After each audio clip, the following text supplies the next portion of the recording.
Toutes les histoires que vous allez voir sont vraies. Aujourd'hui, ces mystères sont encore inexpliqués. Le très sérieux collège de patapsychologie. C'est quoi ça? Voilà la grosse question.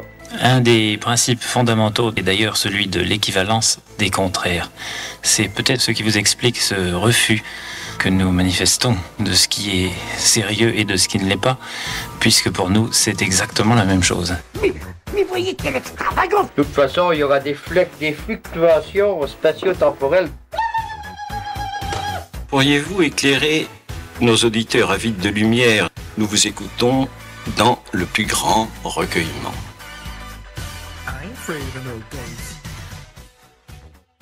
Bonjour à tous et bienvenue dans le très sérieux collège de patapsychologie. Je suis Nathan Ulrich, psychologue clinicien et doctorant en psychologie clinique, et je suis accompagné aujourd'hui de Renaud Évrard, bonjour. Bonjour Nathan. Et de Claude Bermans, bonjour. Bonjour Nathan. Alors, qu'est-ce que c'est le très sérieux collège de patapsychologie? C'est un podcast qui va tourner autour de la patapsychologie, et ça, vous le découvrirez de vous-même. L'idée, ça va être de se donner des petites infos, des petites news autour de l'actualité du monde de l'étrange, et puis chaque édition recevoir 1, 2, 3 invités pour parler d'un sujet qui leur tient à cœur, d'une actualité qu'ils ont. Ce podcast est porté par l'association Anomalie, qui est une association autour de la médiation scientifique, mais je vais laisser Renaud, président de l'association, en parler. Oui, bonjour, merci Nathan. Donc, effectivement, l'association Anomalie, elle est toute jeune, elle a 1 an. Elle est composée de personnes de l'Université de Lorraine, des chercheurs en psychologie principalement, et également de personnes de la société civile, qui font d'autres choses, mais qui s'intéressent tous aux mêmes choses, c'est-à-dire l'étude scientifique du paranormal, des anomalies, dans une volonté aussi de le rendre accessible à tous, de mieux comprendre les enjeux culturels, sociétaux, personnels qu'il peut y avoir derrière ça. Et du coup, cette asso, elle propose des activités de médiation scientifique et culturelle, des escape games, ce podcast, et également un festival des anomalies dont on reparlera, qui sera à Nancy en mars. Et ben voilà, on est là pour faire un peu découvrir nos champs de recherche, mais de façon agréable. Merci Renaud pour cette présentation de l'association. Peut-être que vous pouvez vous présenter tous les deux. Claude? Ok, donc moi je suis Claude Berkmans, je suis psychologue, chercheur, associé au laboratoire Interpsy de Nancy. Je travaille depuis une 30aine d'années dans, je dirais, le paranormal, la parapsychologie, mais également dans le domaine de la psychothérapie. Je suis psychologue en libéral, docteur en psychologie, et j'ai écrit un certain nombre d'ouvrages et d'articles sur toute cette thématique-là dans une optique vraiment scientifique. Renaud? Oui, je suis psychologue également. Je suis au laboratoire Interpsy comme Claude et comme à peu près tous les gens qu'on va inviter globalement, puisqu'on a une sorte de petit pôle d'excellence sur les thématiques de la clinique, des expériences dites paranormales ou exceptionnelles. Et je suis moi-même du coup maître de conférence, habilité à diriger des recherches doctorales. Donc Nathan est l'un de mes doctorants. Ça va Nathan, tu vas bien? Ça va. Et donc t'es en train de faire ta thèse là, c'est bon? C'est ça, dans un studio de radio, c'est merveilleux. Et puis on va pouvoir inviter justement plein de jeunes chercheurs, c'est vraiment aussi ça qui nous intéresse. Alors Claude n'est plus exactement un jeune chercheur. Plus trop. Il me reste encore un petit peu de temps, mais bon, ça va. Mais voilà, donner la parole aux gens qui sont en train de faire de la recherche, avec aussi les galères que c'est d'être dans des chemins un peu hors normes, avec certaines résistances, certains obstacles, voilà, aussi on va avoir des demandes, on va avoir besoin d'aide pour certaines recherches, on va faire des appels à participants, on va vous présenter aussi nos résultats et vous inviter à venir découvrir à la fois nos événements scientifiques et nos jeux, nos occasions en fait d'échanger autour de ces sujets. Eh bien écoutez, je vous propose tout de suite qu'on passe un petit point news pour la rentrée avec ce qui se passe actuellement dans le monde du paranormal. Anomalie Report.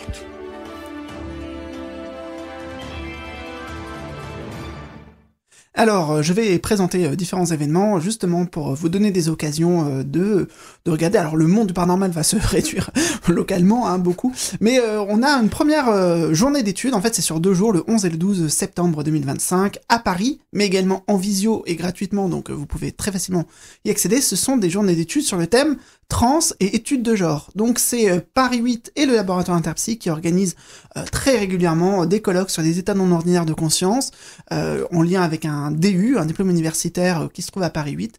Et là, on va y discuter expériences psychédéliques, médiumnité, danse, trans cognitive auto-induite, chamanisme mongol, hypnose, possession, avec des chercheurs qui viennent d'Inde, du Brésil, de France, un peu partout, et tout cela articulé cette année sur la thématique des questions de genre. Et il y aura 14 intervenants, donc si vous êtes à Paris, vous avez le moyen d'y aller, c'est au 253 rue Faubourg-Saint-Martin, ça s'appelle le 253, le lieu, et sinon, vous pouvez également le suivre en visio, il y a un lien qui circule sur Internet. Vous intervenez tous les deux dedans ?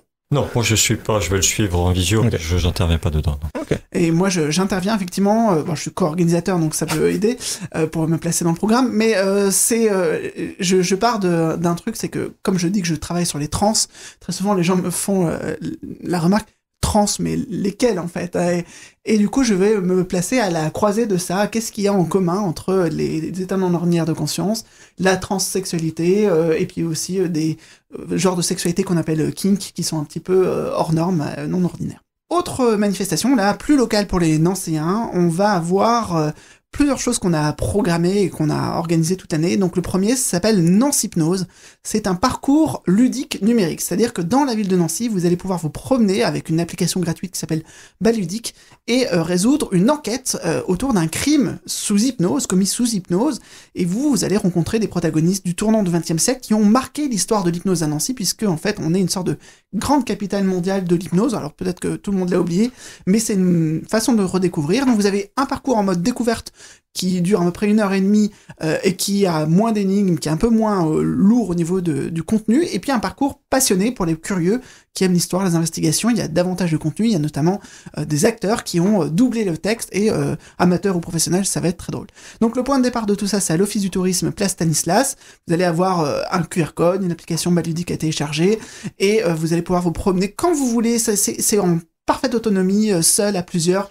Le parcours fait 6 km, vous pouvez sauter quelques étapes en forçant un peu les choses, mais vous allez découvrir des lieux clés. Il y a la maison qui servait de clinique au docteur Liébaud, il y a l'ancien hôpital que tout le monde a oublié, il y a aussi des statues, des lieux un peu clés de cette histoire que vous allez pouvoir retrouver.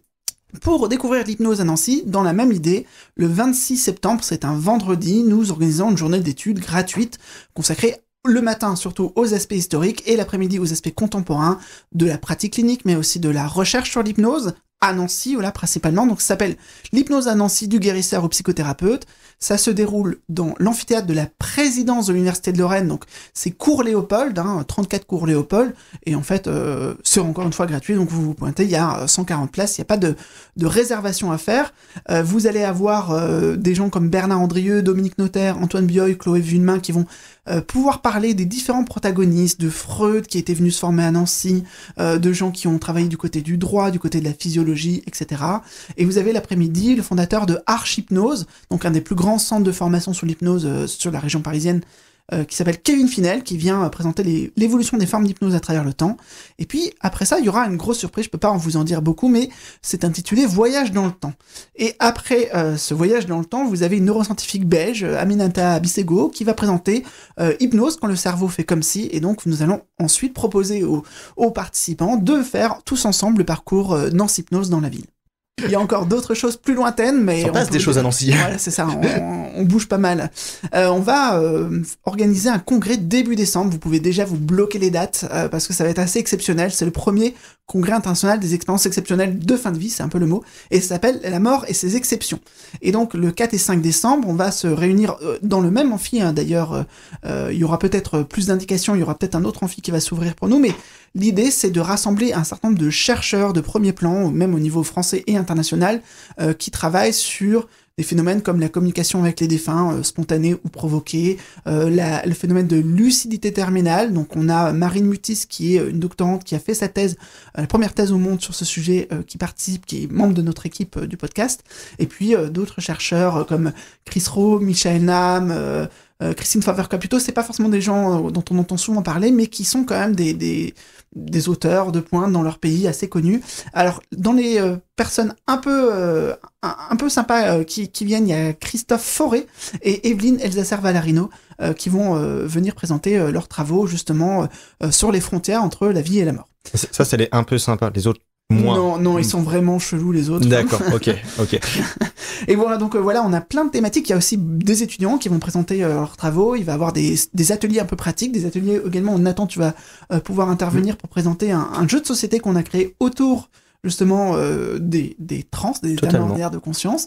Et donc ça peut être assez sympa. On verra, on vous en dira plus au fur et à mesure. Alors certaines interventions seront en anglais et il y aura des intermèdes aussi. Vous verrez des découvertes un peu inattendues. Oh, j'ai encore d'autres infos. Allez, je vous balance tout ça. Aujourd'hui, nous allons en fait parler du grand manuel de parapsychologie scientifique qui est paru chez Duno fin juin. Et donc, nous allons y consacrer cette émission. Je vais pas dire davantage ici. Par contre, il y a 2 autres livres. Si vous avez encore de la place sur votre bibliothèque, le 17 octobre paraît Face à l'invisible, paranormal du mythe à la réalité. C'est un ouvrage que je coordonne avec Emmanuel Justduit et qui a été accepté chez Kimé, qui est un éditeur académique du côté de la philosophie et de l'anthropologie. Et en fait, c'est un livre qui va réunir 2 époques. On va rassembler des contributions qu'ont fait des chercheurs en parapsychologie ou en ufologie, donc l'étude scientifique des soucoupes volantes, dans les années 2000, dont des gens comme Bertrand Meeus, Jacques Vallée, qui sont des grands noms en fait dans ce domaine.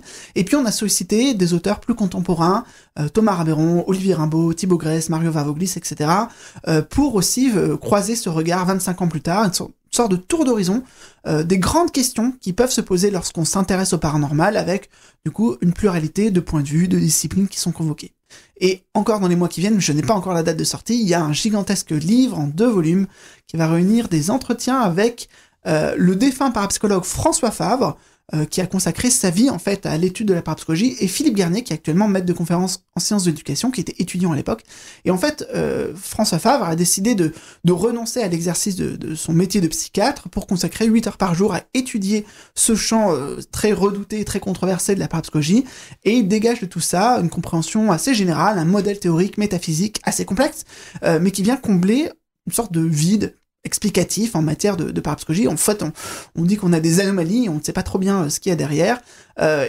Cet ouvrage, je l'ai coédité avec Pascal Catala, qui est un membre du comité directeur de l'Institut Métapsychique International, qui est une fondation dont on va reparler aujourd'hui parce qu'elle est très partie prenante dans le grand manuel, une fondation de recherche en parapsychologie, la seule qui existe en France là-dessus.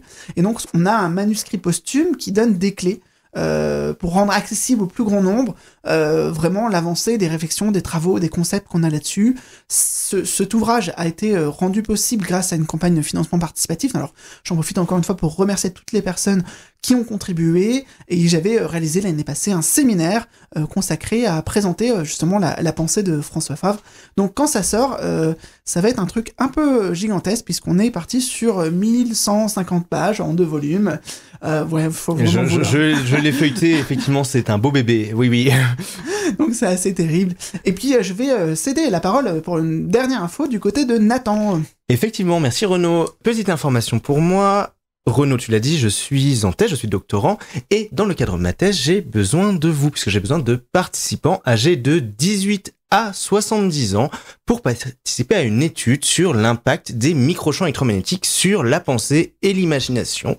C'est l'étude Cérébro. C'est l'étude Cérébro, exactement, qui se passe d'abord en ligne, puis à Nancy, pour une durée d'environ 2 heures, avec moi-même. Donc si jamais ça vous intéresse, si jamais vous voulez nous accompagner, faire avancer la science, n'hésitez pas à me contacter à l'adresse mail suivante, nathan.ulry, univ-lorraine.fr, et l'étude, en plus petit bonus, est récompensée si vous allez au bout par des bons d'achat. Voilà, merci beaucoup Renaud. On fait un petit récap quand même de toutes tes infos, parce que là, il y a beaucoup de choses, et je suis pas sûr que tout le monde ait eu le temps de tout noter. Alors, si je reprends dans l'ordre, on a Paris, études sur les trans et études de genre, Paris, les 11 et 12 septembre. Nancy Hypnose, le parcours dans la ville, qui est déjà disponible sur l'hypnose à Nancy.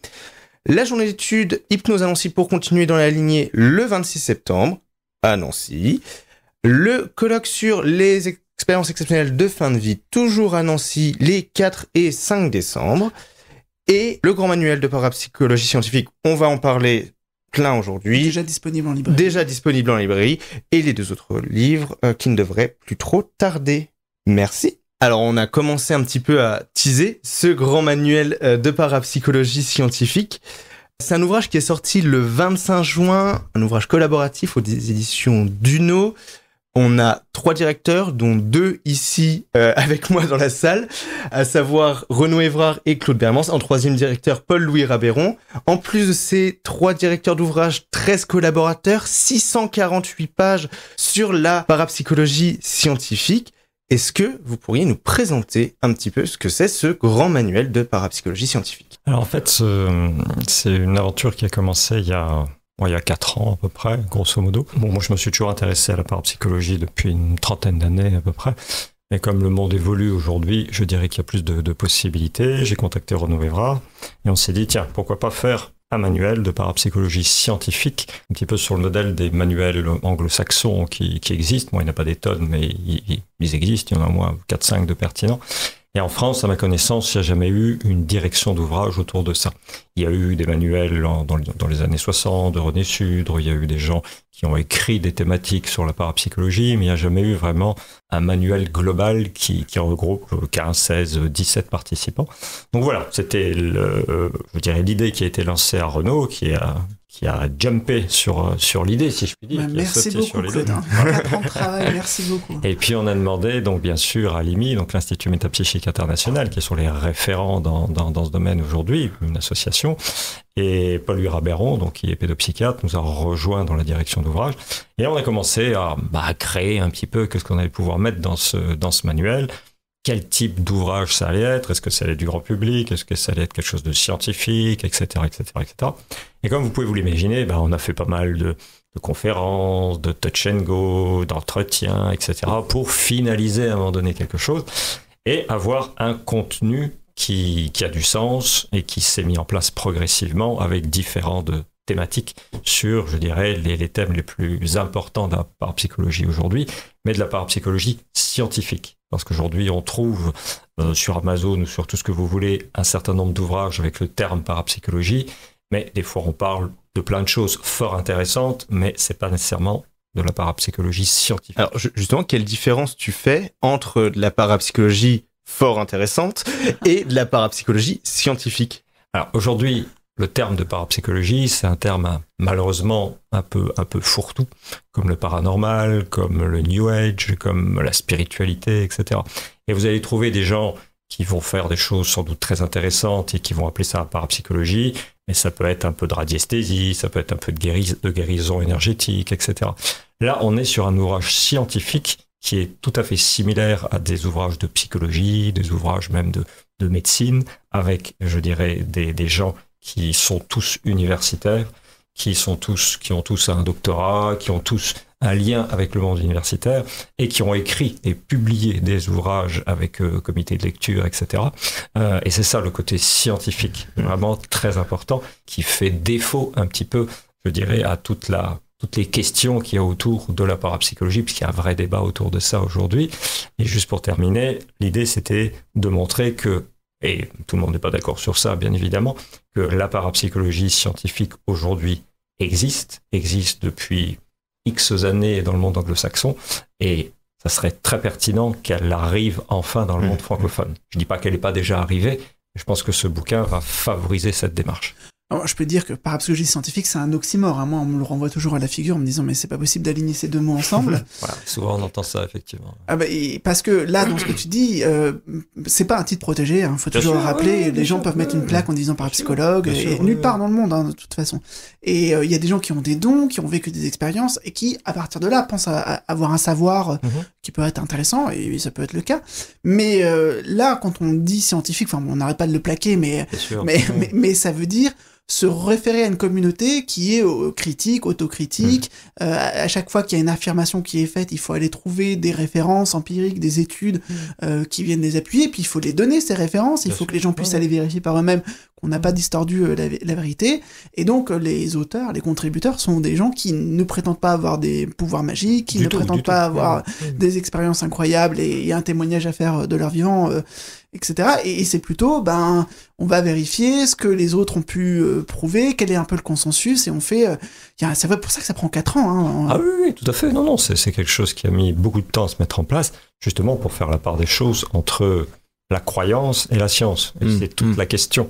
En fait, on peut avoir une casquette de croyant en disant « je crois en ça, et ça regarde les individus », Mais la casquette de scientifique nécessite de la réplicabilité, nécessite le lien avec un certain nombre de scientifiques, nécessite que d'autres laboratoires se positionnent sur les questions. Et toutes ces questions-là, dans certains domaines des perceptions extrasensorielles, ont déjà été faites aux États-Unis depuis, corrige-moi Renaud si je me trompe, mais depuis les années 40, grosso modo, avec des gens comme Rhine, etc., qui ont travaillé sur la psychokinèse, etc. Et il y a pas eu que eux, il y a eu énormément, je dirais, de grosses interventions sur ce domaine-là. Mais c'est un domaine en France qui est encore un petit peu catalogué négativement pour X raisons, peut-être propres à la France. Vous allez en Allemagne, vous allez en Angleterre, vous allez en Italie, peut-être que c'est beaucoup plus ouvert. Vous allez au Canada, c'est encore plus ouvert. L'idée, c'est de dire aujourd'hui, en France, il est temps de parler de ça sérieusement.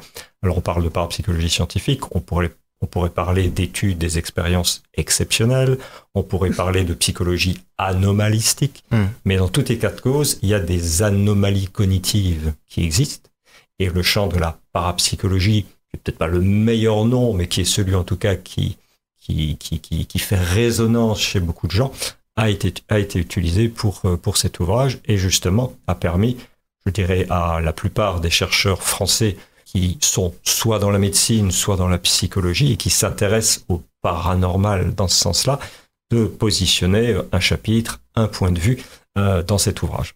Mais alors, petite question pour comprendre un peu comment se construit un tel ouvrage. On rappelle 648 pages, 13 collaborateurs, plus vous trois en directeur.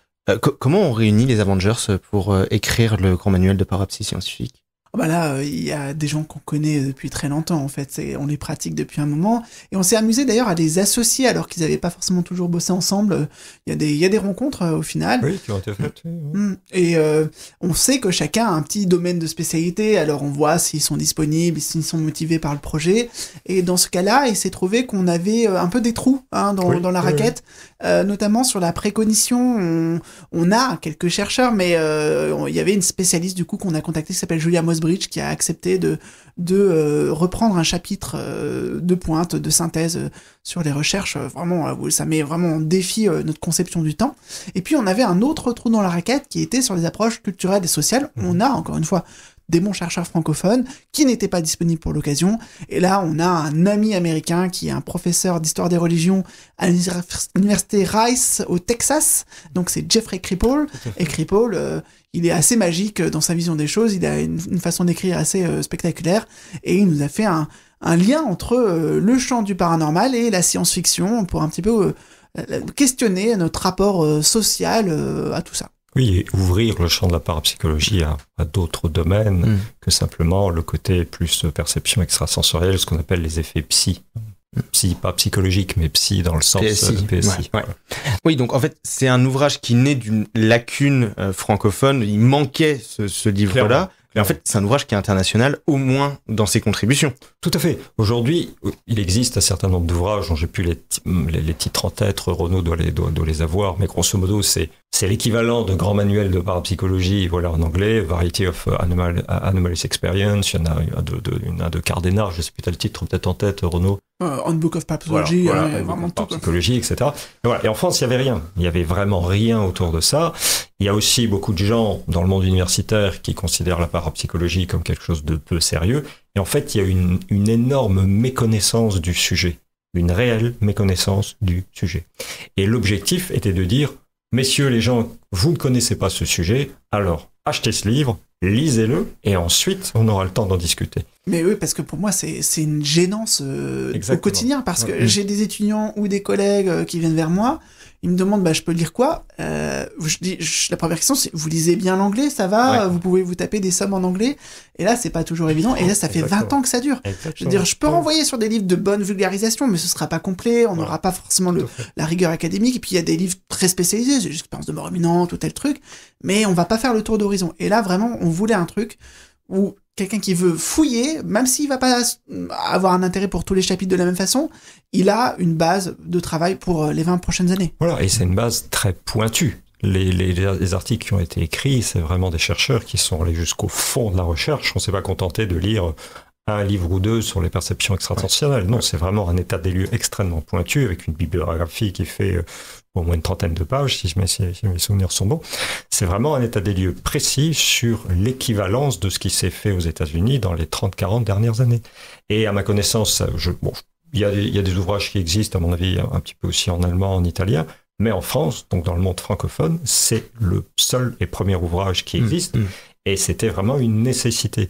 Vous avez beaucoup de gens, des médecins, des psychologues, des anthropologues, qui disent, voilà, la parapsychologie, on ne sait pas trop ce que c'est à peu près associé au New Age, etc. En fait, c'est pas que ces gens-là sont contre ou pas contre, c'est qu'ils ne savent pas. Pourquoi ? Parce qu'ils n'ont pas l'ouvrage nécessaire. Ouais. Maintenant, l'ouvrage-là existe. On peut le critiquer, on peut être d'accord, pas d'accord, mais c'est un ouvrage scientifique. Et on peut le critiquer de la même façon qu'on critique un article qui a été revu par des pairs, publié dans des revues comme l'information psychiatrique, l'évolution psychiatrique, etc.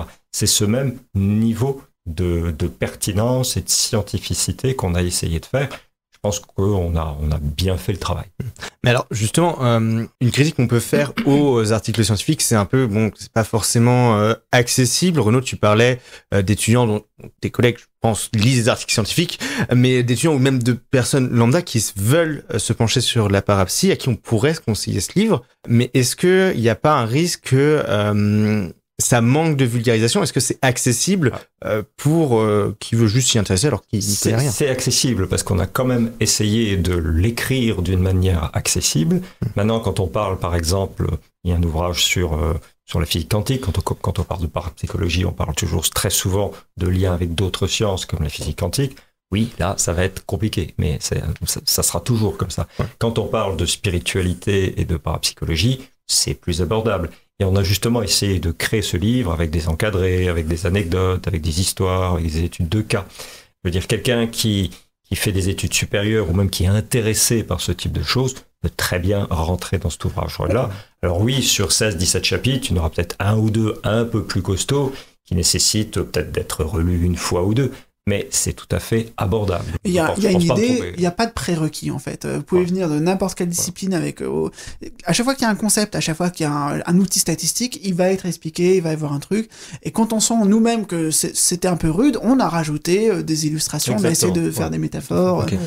Oui, l'idée c'est que ça parle à tout le monde. Du chercheur déjà un petit peu confirmé, au moins dans l'approche scientifique, à la personne lambda qui... C'est un pari. On voulait pas du tout être une élite savante hyper impressionnante, mais il y a une complexité du domaine. Enfin, c'est sûr c'est beaucoup plus facile un livre qui dit la vie après la mort éprouvée, parce que je l'ai vécu, etc. Comment ça arrive ce genre de bouquin? Non, j'ai envoyé 10 000 personnes dans l'au-delà.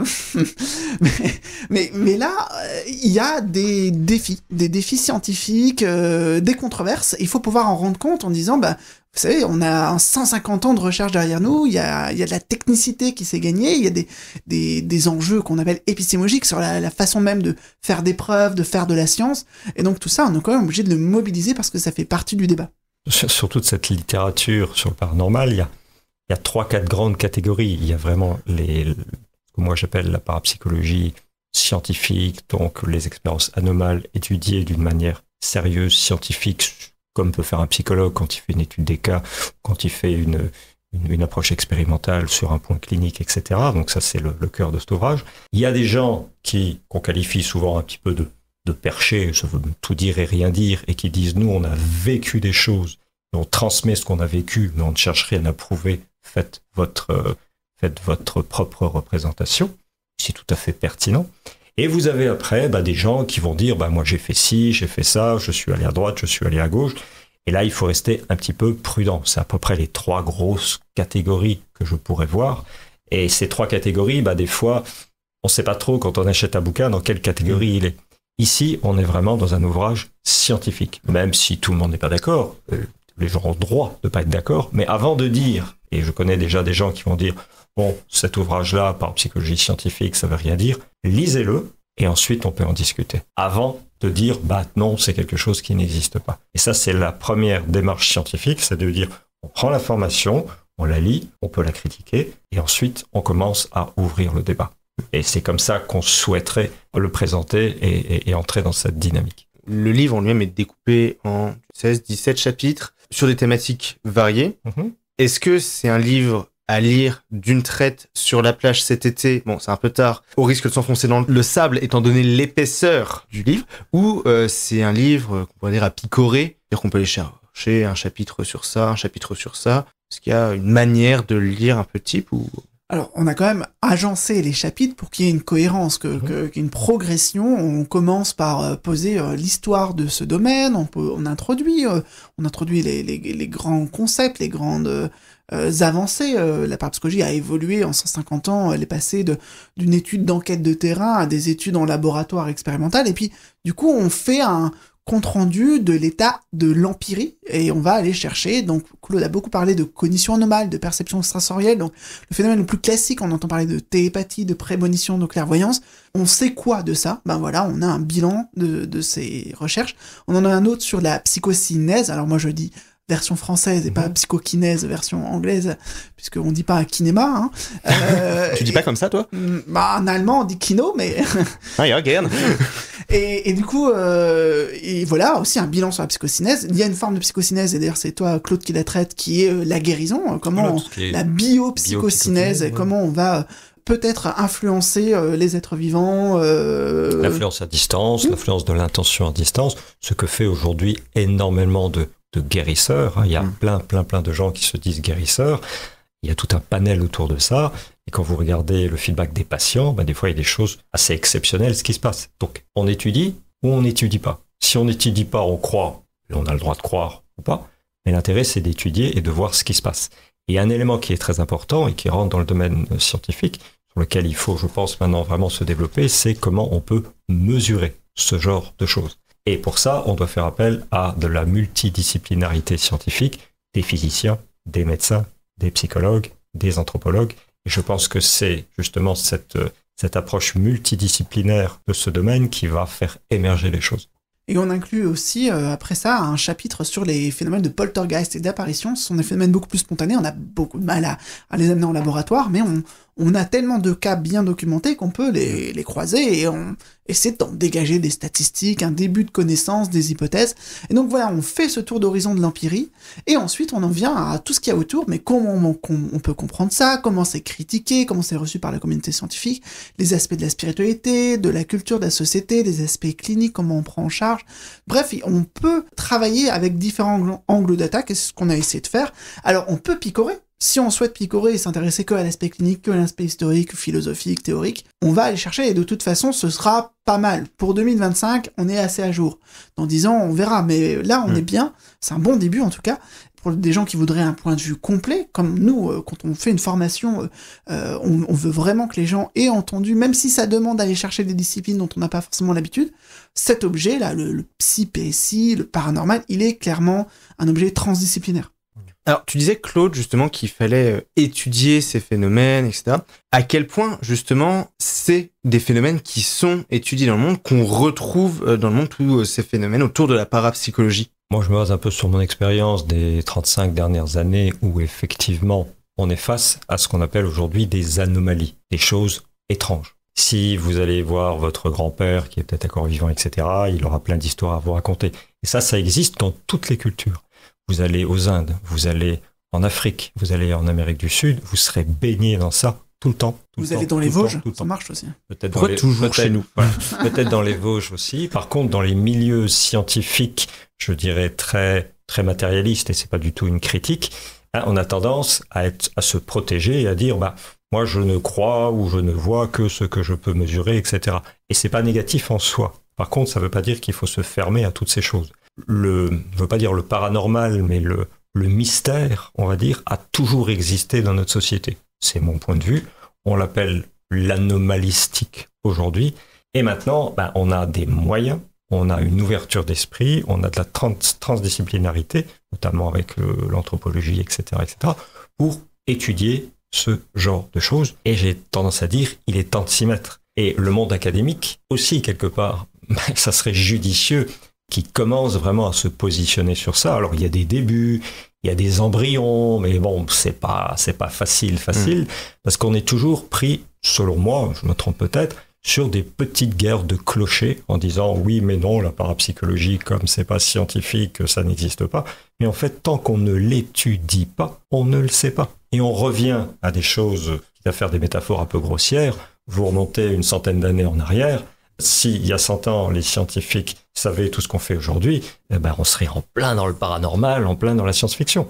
C'est exactement là où on est aujourd'hui. Donc aujourd'hui, on doit avoir une ouverture d'esprit autour de ça, un sens critique, mais une ouverture et une bonne dose d'audace, justement, pour montrer qu'il y a plein de choses assez extraordinaires qui méritent d'être étudiées. Et dans ces études, on verra qu'il y a des choses qui tiennent pas la route, comme dans beaucoup de domaines, mais on verra qu'il y a des choses qui sont assez exceptionnelles, qui nous interpellent, et on n'a pas toujours la réponse non plus. Ce qui ne veut pas dire qu'il ne faut pas continuer à l'étudier. Et c'est vers là que le bouquin tend justement à titiller des jeunes générations de chercheurs, parce qu'il y a énormément de choses qui vont dans ce sens-là, et surtout les patients aujourd'hui qu'on a en psychologie, eux, ils vont dans ces domaines-là.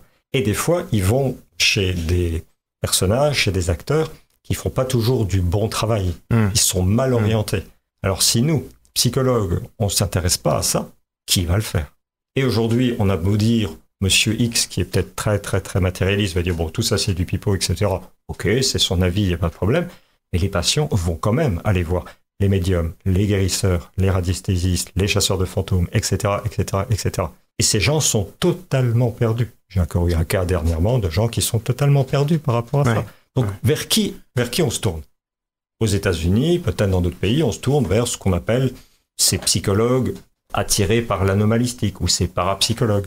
Donc, créons, je dirais, une dynamique de personnes qui s'intéressent autour de ça, aussi pour aider les gens et pour aider les patients dans un souci purement d'aide psychologique. Et ça, c'est une demande très importante. Oui, parce que la demande, oui, elle est là. Elle est indubitablement, elle est là. Ouais. Et est-ce que, je te pose la question, mais Renaud, ça va pour toi aussi, est-ce que le grand manuel peut avoir pour ambition de faire changer d'avis, ou au moins un minimum se questionner, le plus cartésien de tous? Il peut avoir pour ambition de caler des portes, ça c'est faisable, vu la taille du truc. Caler des portes. Vu la masse du truc. Ah oui. Oui, c'est un beau bébé. Hein. Après, quand on diffuse de l'information, on sait qu'elle est noyée. Il y a vraiment, là c'est la rentrée littéraire. Combien de personnes vont vraiment réagir, se mettre à lire? Combien des gens qui sont neutres ou sceptiques vis-à-vis de la parapsychologie vont quand même se dire, allez, je me tape 650 pages et je suis prêt à changer d'avis, à y être convaincu. Donc voilà, ça va être quand même un sacré défi. On se dit, nous, on l'a vraiment écrit en disant, allez, il doit durer 20 ans, il doit pouvoir servir de référence pour une future génération. On sème des graines. Et on récoltera pas, surtout Claude est plus vieux que moi, mais... Waouh. Un petit peu plus. Ça fait 35 ans, t'as dit que t'es dessus. J'ai commencé très tôt, c'est pour ça. Ah. D'ailleurs, oui, ça serait intéressant. Explique ta trajectoire de patapsychologue. Comment t'en arrives à... En fait, j'ai commencé à étudier un petit peu ces domaines-là quand j'ai commencé à 11-12 ans.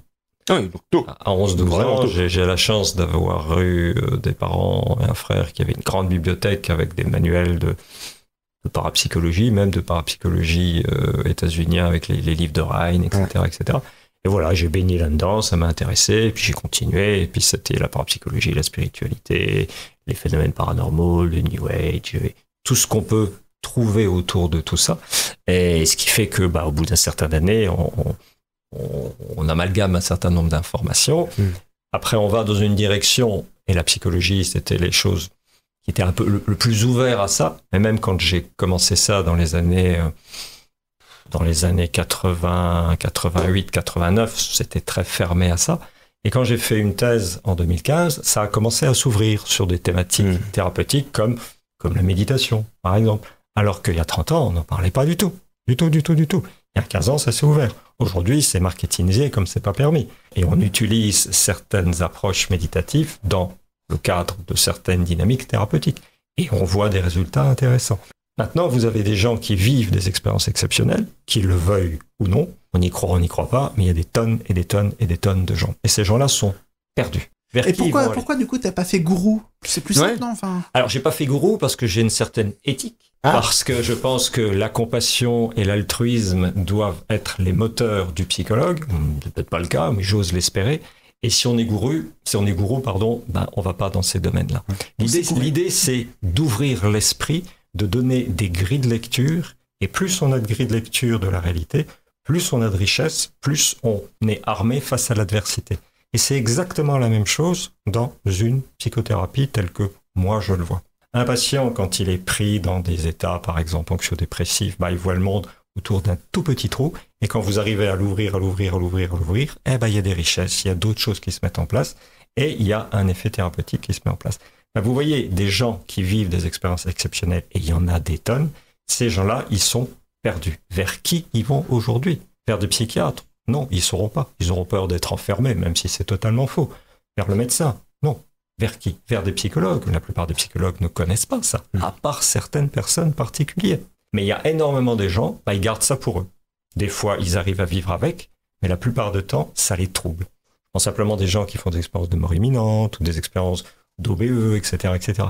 À qui? OBE, sortir du corps. Voilà, sortir du corps. À qui? Ou des gens qui ont des flashs de voyance, des choses comme ça. On peut plus dire aujourd'hui, tout ça, c'est du pipeau, c'est de la science-fiction. Non, il faut être réaliste à un moment donné. Et si on le dit aujourd'hui, alors allez faire un petit stage de 6 mois aux Indes ou au centre de l'Afrique et vous allez revenir totalement différent. Vous voyez l'ethnopsychiatrie, Toby Nathan, tous ces gens-là, voilà, ça existe. Maintenant, il faut pas y croire purement et simplement. Il faut l'intégrer, l'intégrer, l'étudier et aussi aider les gens qui sont face à ça pour donner du sens. Après, tout le monde n'est pas en difficulté avec ces expériences. Bien sûr, exactement. Il y a des gens qui le vivent très bien, il y a beaucoup de gens qui le vivent très mal. Moi, j'ai des cas de jeunes personnes qui perçoivent des choses, peut-être parce qu'ils ont une hypersensibilité, ils sont perdus. Vous allez voir qui? Peut-être qu'il y a une centaine d'années, vous alliez voir le prêtre du diocèse. Et on était dans un dogme spécifique, etc. Aujourd'hui, on est un peu quand même au-delà de tout ça. Et donc, la parapsychologie scientifique, je pense qu'elle a vraiment une position à prendre. Mais il faut se donner la force, et je pense que c'est un combat de la positionner, et il faut y aller, non pas avec prudence, il faut y aller aujourd'hui avec audace. Ouais. Ça, c'est très important. Et avec ouverture d'esprit. Ouais, parce qu'on peut pas se fermer d'un truc qui est là, qui vit, qui existe, et on peut pas faire comme si ça n'existait pas et regarder ailleurs, quoi. Le mystère et le paranormal a toujours fait partie du monde. Il n'y a que depuis 300-400 ans, depuis que la science, à juste titre, est arrivée et a créé la planète telle qu'on l'a aujourd'hui, mais ça fait que 300-400 ans. Et une toute petite partie. J'avais un ami qui s'intéressait aux tribus plus primitives, etc. Il était intéressé un peu par ce qu'on appelait les esprits de la nature, les devas, enfin, ce genre de choses. Et il est allé voir des tribus, mais vraiment des tribus au Vanuatu, à Wallis et Futuna, etc. Ce qu'on appelle un peu les pygmées aujourd'hui. Et il discutait avec ces gens-là, etc. Et ces gens disaient, mais vous pouvez pas voir ce que nous on voit. C'est juste pas possible. Vous êtes à un niveau de croyance, de perception, vous ne pouvez pas. Restez maintenant 1 an chez nous et peut-être qu'il y a des choses qui vont s'ouvrir. Ouais. Je dis pas qu'il faut faire ça, je dis pas que c'est bien ou pas bien, je dis qu'il faut expérimenter des nouveaux champs d'expérience. Mais pour ça, il faut donner à des scientifiques qui connaissent pas le domaine une somme d'informations sur lesquelles ils peuvent se référer. Et c'est vraiment l'objet de cet ouvrage. Merci. Renaud, tu as un parcours aussi, une grande bibliothèque, un grand frère. Comment ça s'est passé pour toi? Comment est-ce qu'on arrive à être maître de conf en psychologie et à parler à ses étudiants de parapsychologie? Je sais pas si je fais la version courte ou longue, mais moi, déjà, faire psycho, c'était une anomalie pour ma famille. Et à tel point que ma tata, pour me faire plaisir, m'a abonné à Psychologie Magazine. Oui, pas abandonné. Ouais, abandonné, mais c'est une façon de le voir. Sur une aire de repos, enfin, une sombre histoire. C'est ça. Et puis, et du coup, je suis tombé, mais c'est vraiment concours de circonstances dont j'ai retracé la trajectoire, mais sur le compte-rendu d'un bouquin de parapsychologie scientifique, un des rares qui a été traduit, un bon bouquin de vulgarisation qui a été traduit, La conscience invisible de Dean Radin, et ce livre-là m'a intéressé. Mais intéressé en me disant, ouais, c'est chouette, je connaissais pas du tout, mais par contre, ça n'a rien à voir avec ce que j'ai envie de faire de ma vie, j'étais déjà étudiant en psychologie. Et puis par la suite, j'ai quand même fouillé un peu sur le net de l'époque, mais c'est vraiment le Minitel. Non, voilà, pas. C'est ça. Et je suis tombé sur le livre de Joe Arsi Ahmed, qui est psychologue, psychanalyste, qui a fait sa thèse avec Didier Anzieux, qui est un grand professeur de psychologie, sur parapsychologie et psychanalyse. Et là, je commande ce livre qui n'est n'était plus du tout disponible, ce que je ne fais jamais parce que j'ai le budget étudiant à l'époque, il faut se rappeler. Et là, je trouve un bouquin qui parle de gens qui sont en difficulté avec ces expériences, et là, d'une praticienne qui essaye d'accueillir, d'écouter, d'analyser aussi en se baignant, en se référant à la psychanalyse comme une voie d'approche, mais aussi elle connaissait la psychologie transpersonnelle, l'hypnose, elle avait des autres outils à disposition.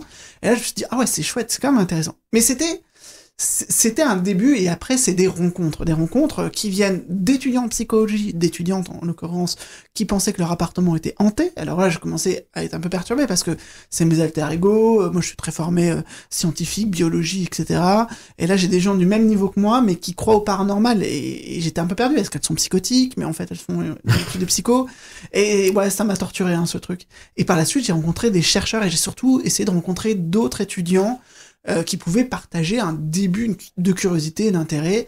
Et petit à petit, comme ça, j'ai consacré mes premiers travaux de recherche aux personnes qui se disent hantées, et j'ai continué là-dessus parce qu'il y a tellement à faire. C'est un boulevard, et je me sens toujours curieux. Pour donner un exemple, hier, j'ai consacré ma journée à découvrir les gens qui avaient des changements de personnalité après avoir eu un organe transplanté. Donc voilà, elles ont un nouveau cœur, et à la suite de ça, elles ont l'impression qu'elles ont plus les mêmes orientations sexuelles, les mêmes goûts en termes d'art, de divertissement, des choses qui changent. J'ai même des souvenirs qui leur apparaissent qui sont pas tout à fait à eux.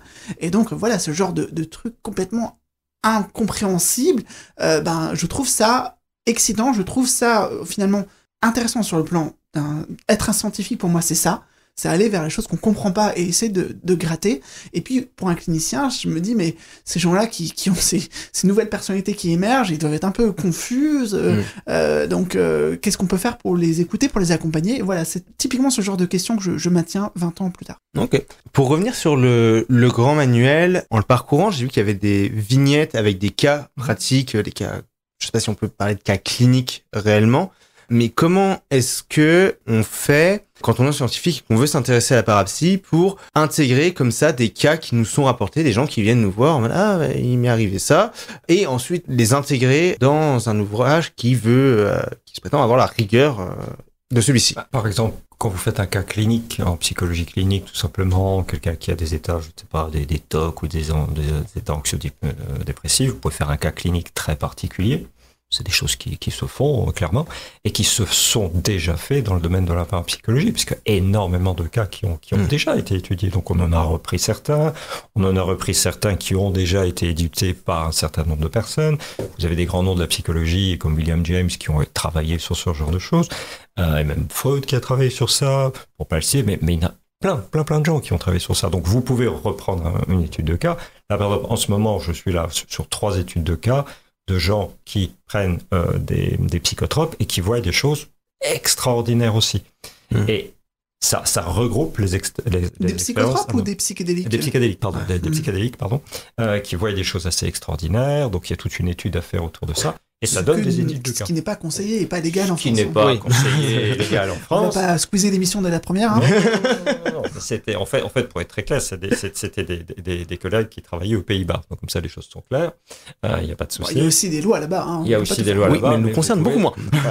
Mais ils pouvaient faire ce genre de choses. Et pour parler des psychédéliques de minutes, vous savez très bien que en France aujourd'hui, dans certains laboratoires, on commence à avoir des autorisations. À Mannheim, à Berlin, il y a des autorisations. On commence à se rendre compte que les psychédéliques ont des possibilités de guérison. Et en tout cas, il y a des recherches autour de ça dans des états pour des notamment en lien avec des expériences mystiques. Voilà, et justement, il y a une plus-value du mysticisme. Voilà, c'est ce qui se passe après. Après, il y a des états d'émergence spirituelle qui se mettent en place. Voilà, c'est un autre domaine. Tout ce que je veux dire, c'est que voilà, on peut faire des études de cas.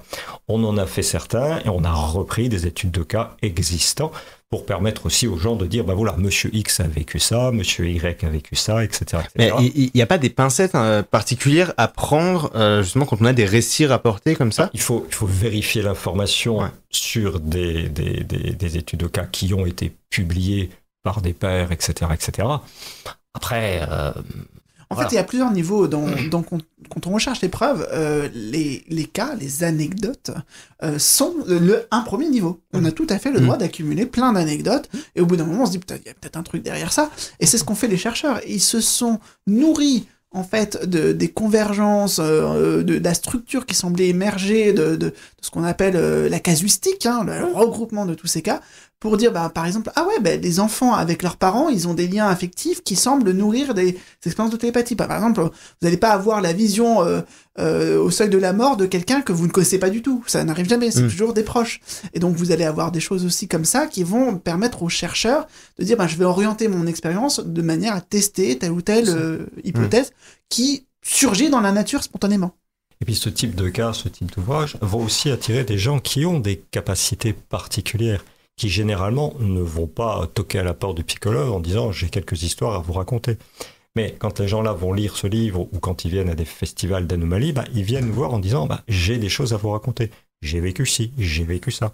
Je ne dis pas qu'il faut croire ça à 100%, mais on doit étudier ce genre de choses avec les méthodologies qu'on a aujourd'hui, peut-être obtenir des ressources pour avoir des éléments méthodologiques plus puissants. Et puis j'ai envie de dire, il y a un autre aspect.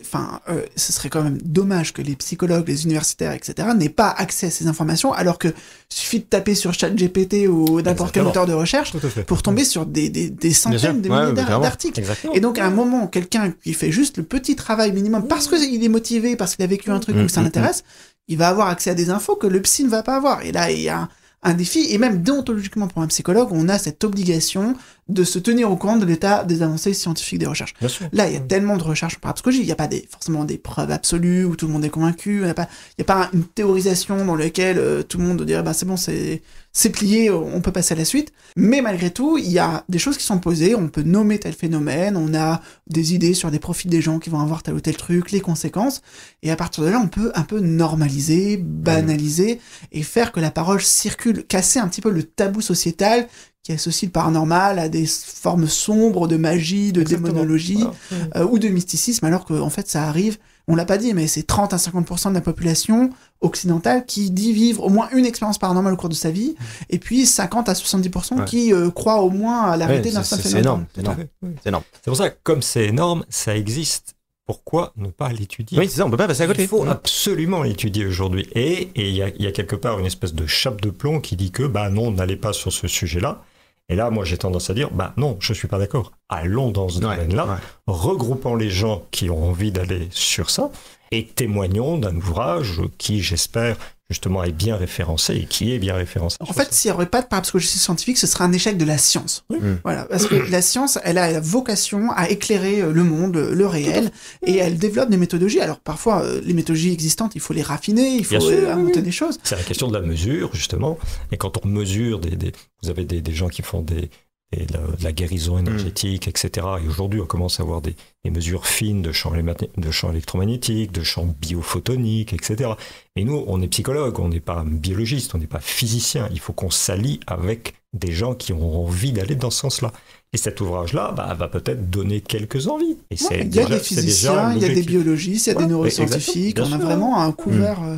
La transdisciplinarité, je vais jamais réussir à le dire. En même temps, c'est un mot compliqué. Il y a un chapitre sur les corrélats neurologiques en parapsychologie qui est fait par David Acunzo. C'est des gens qui ont travaillé sur ça. Oui. Et les laboratoires aux États-Unis, que ce soit le laboratoire de Virginie. D'ailleurs, c'est un neuroscientifique extrêmement brillant. Et il a été embauché en Virginie, aux États-Unis, sous l'ère Trump. Voilà. Parce qu'il n'y a pas d'équivalent ici. Il n'y a pas de laboratoire où on peut mener ses recherches avec des financements. Et c'est ce qui est vraiment dommage ici, qu'il n'y ait pas un minimum de budget pour des gens qui sont intéressés à ça, parce qu'il y a tout à découvrir. Et en découvrant ce genre de choses, moi j'ai fait un article en lien entre parapsychologie et spiritualité. Aujourd'hui, je trouve que, alors on va pas discourir sur la spiritualité, mais on est dans une société extrêmement matérielle, extrêmement consumériste, où il y a des manques. Aujourd'hui, la spiritualité, d'une certaine manière, peut être quelque chose qui peut nous aider. La parapsychologie peut être un élément, une tendance justement à nous stimuler pour nous montrer que le monde n'est pas uniquement tel qu'on le voit ou tel qu'on aimerait nous le faire voir. C'est de dire, essayez d'avoir plein de grilles de lecture de la réalité, vous aurez une richesse beaucoup plus grande. Et cet ouvrage-là va pour moi dans ce sens-là. Merci Claude. Je pense qu'on peut s'arrêter là pour le grand manuel, il ne nous reste plus beaucoup de temps. Une dernière petite question à vous deux avant de clôturer cette première émission. Qui est-ce que vous aimeriez voir prendre votre suite dans l'émission. Bon, Renaud, toi, tu reviendras en tant que co-animateur. Mais Claude, est-ce que tu as une suggestion Des gens que tu aimerais bien faire découvrir, faire entendre. Voilà, j'ai pas trop d'idées comme ça. Tu me parlais de la personne de tout à l'heure, là, tu sais. Evelyne. Voilà, Evelyne Joss. Evelyne Joss, qui pourrait, je pense, être très intéressée aussi. Oui, alors donc c'est une psychologue qui est maître de confesse aussi à Metz. À Metz, exact. Il travaille sur la traumatologie, je crois. Voilà, elle a une grande spécialité, mais elle s'intéresse aussi aux expériences un petit peu qui sortent de l'ordinaire et comment on peut en faire un usage thérapeutique. Voilà. Ça pourrait être quelqu'un qui pourrait peut-être être intéressant. Ouais, d'accord, ok. Donc on le rappelle, le grand manuel de parapsychologie, déjà sorti chez Duno, que vous pouvez trouver dans n'importe quelle bonne librairie, et s'il n'est pas dispo, faites-le commander parce que ça vaut le coup. Alors c'est 52 €, ça fait cher du prix de la page, n'est-ce pas? Ça fait 8 centimes par page, j'ai fait le calcul. Ouais, mais c'est pas tant au final. Après, je pense qu'on a parfois acheté des livres tellement mauvais et on s'est fait tellement avoir là au C'est moins, 52 bons € bien investis. Voilà, c'est le cadeau de Noël idéal. Non. Si on a des amis à perdre, oui, c'est un très bon cadeau de Noël. Un dernier tout petit mot en 10 secondes pour vous deux, quelque chose ? Très heureux de lancer cette émission. J'espère que ça vous a plu. N'hésitez pas à nous faire des retours également, à nous proposer aussi des gens que vous voudriez écouter. On a un stock de jeunes chercheurs qui sont déjà très très partants pour venir un peu présenter ce qu'ils bidouillent de leur côté. Et on a cette chance finalement à Nancy d'avoir une sorte de pôle d'intérêt, d'excellence. Et donc on va essayer de poursuivre ça, quoi. Oui, tout à fait. Et puis je pense qu'il y a aussi beaucoup de psychologues qui ne savent pas que ce type de choses existe et qui sont intéressés par ça, qui sont en libéral et des fois qui ne savent pas comment orienter leurs patients. Ça pourrait les aider. Viens vers nous, voilà. Venez. Eh bien, merci à vous deux.